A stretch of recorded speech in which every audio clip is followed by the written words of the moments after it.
little boys threw bricks off a building and accidentally killed a 3-month-old baby. In court, they argued they were just testing gravity. But to my shock, the judge actually believed them. The trial lasted less than 3 minutes, and the two were released on the spot. Outside the courthouse, they showed no remorse at all, even smiling sweetly at the baby's grieving mother, seeing their devilish smiles. I swore I would become a juvenile judge, to punish demons like them. After years of hard work, I finally became a judge, and on my very first day, I received a case that shocked the entire nation.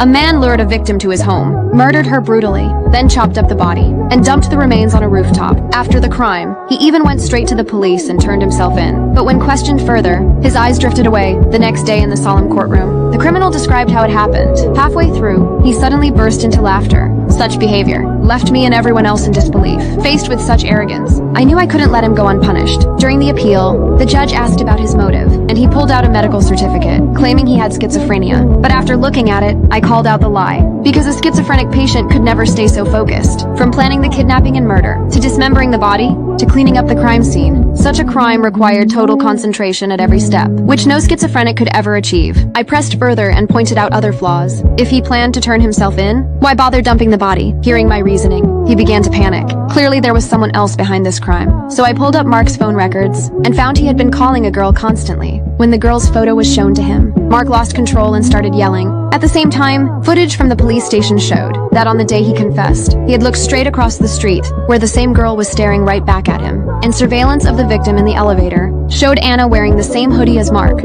at the scene that very day. The judge then found out that the girl often hung around an internet cafe. Soon I tracked Anna down there, because all the evidence pointed to her involvement. She had to be arrested. As Anna was taken away, her lawyer only smiled faintly, then turned and left. The next day the trial began. The defense lawyers for both Anna and Mark denied they were the main culprits, and argued this was only a random killing. Anna's lawyer even claimed that her depression had caused her to act without intent. But their chat records proved otherwise. It was clearly a premeditated murder. When the trial reached a key point, the judge tried to get them to testify against each other. Anna quickly blamed everything on Mark, pretending she was innocent. Mark grew furious, and revealed every detail of the crime. The two kept accusing each other in court, while the victim's mother broke down in tears. Finally, the judge announced a shocking verdict. Mark was sent to an institution for long-term supervision, and Anna was sentenced to 20 years. The most outrageous thing was that the killers could still have a life after trial, but the baby who was lost could never return to his mother's arms.